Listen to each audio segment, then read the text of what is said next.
Hello നമസ്കാരം. എല്ലാവർക്കും എൻ്റെ പുതിയൊരു വീഡിയോയിലേക്ക് സ്വാഗതം. ഞാനിന്നൊരു അച്ചാറിൻ്റെ റെസിപ്പി ആയിട്ടാണ് വന്നിട്ടുള്ളത്. ഞാനിന്ന് ഉണ്ടാക്കാൻ വേണ്ടി പോകുന്നത് ഒരു ചെറുനാരങ്ങ അച്ചാറാണ്. ഇതിന് വേണ്ടിയിട്ട് ഞാനൊരു 1/2 കിലോ ചെറുനാരങ്ങ എടുത്തിട്ടുണ്ട്.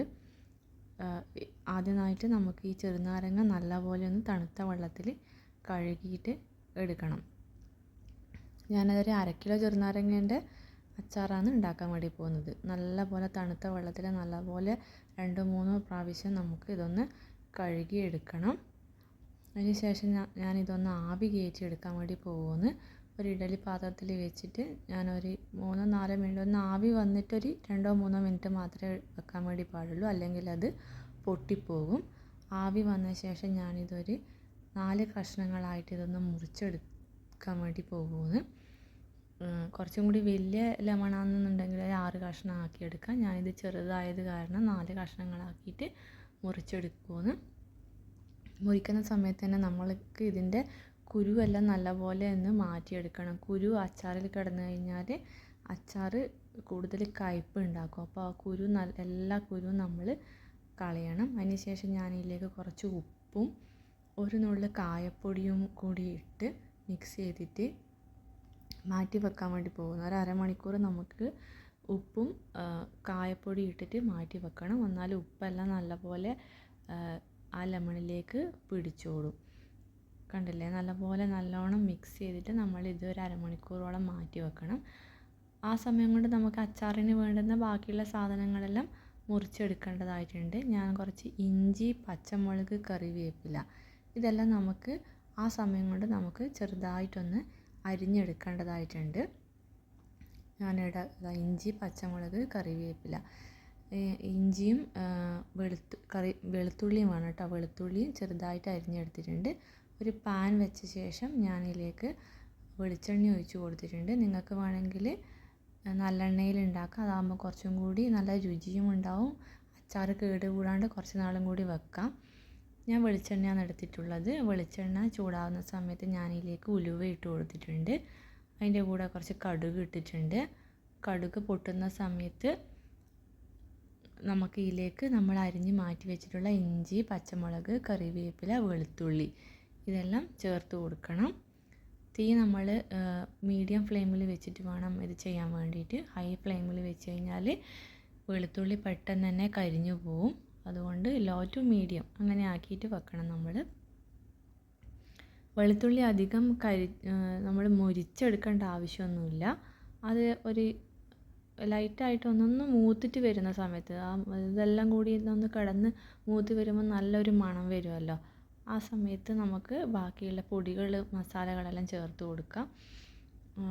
വെളുത്തുള്ളി കുറച്ചൊന്ന് ഒരു സോഫ്റ്റ് ആവുന്ന ഒരു ബ്രൗൺ കളർ ആവുന്ന വരെ നമുക്കിതൊന്ന് ഇളക്കി കൊടുക്കാം.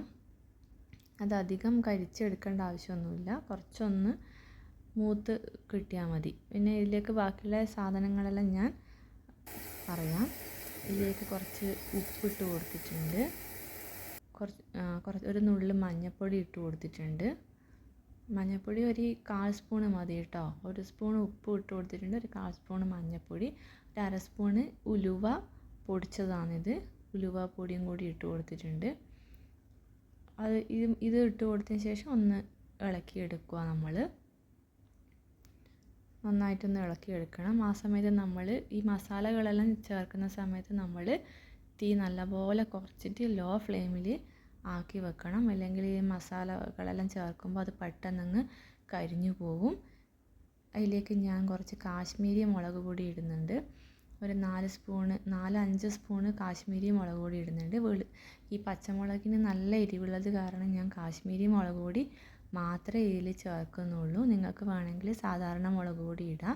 അത് എരിവിനനുസരിച്ചിട്ട്, ഇത്ര അളവിലിടേണ്ട, എരിവിനനുസരിച്ചിട്ട് കുറച്ചിട്ട് കൊടുത്താൽ മതി. കാശ്മീരി മുളക് പൊടി ആയത് കാരണം ഞാനിവിടെ 4-5 സ്പൂൺ ഇട്ടിട്ടുണ്ട്. നല്ലപോലെ ഒന്ന് മൂത്ത ശേഷം ഞാനിതിലേക്ക് കുറച്ച് കൂടി കായപ്പൊടി ചേർക്കാൻ വേണ്ടി പോകുന്നു. നമ്മൾ നേരത്തെ കുറച്ചും കൂടി കായം ചേർത്തിട്ടുണ്ടല്ലോ, അപ്പോൾ ഇപ്പോൾ കുറച്ച് ഇട്ട് കൊടുത്താൽ മതി.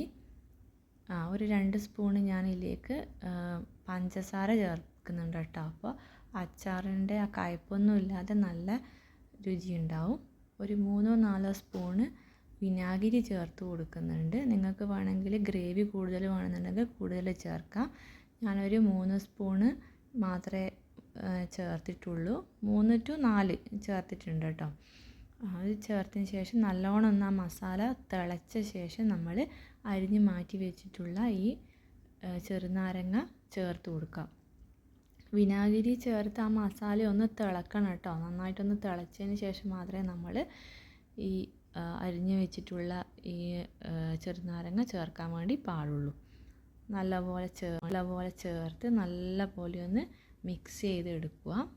മിക്സ് ചെയ്ത് അതിൽ നിന്ന് നല്ലോണം ഒന്ന് ആവിയെല്ലാം കയറി കഴിഞ്ഞ ശേഷം ഇതാ കണ്ടില്ലേ, ഇതുപോലെ നല്ലോണം മിക്സ് ചെയ്യണം. ഒന്ന് ചൂടായി കഴിഞ്ഞ ശേഷം ചൂടാറി അത് തണുത്ത ശേഷം നമുക്കിതൊരു സെർവിങ് പാത്രത്തിലേക്ക് മാറ്റി വെക്കാം.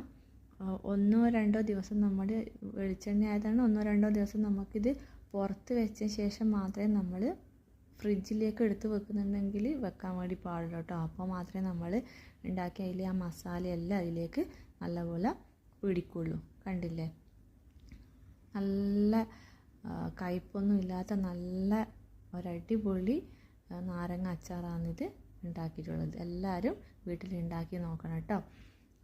ഈ വീഡിയോ ഇഷ്ടപ്പെട്ടിട്ടുണ്ടെങ്കിൽ എല്ലാവരും ഒന്ന് വീഡിയോ ഷെയർ ചെയ്യണം, സബ്സ്ക്രൈബ് ചെയ്യണം, ഒന്ന് സപ്പോർട്ട് ചെയ്യണേ. താങ്ക്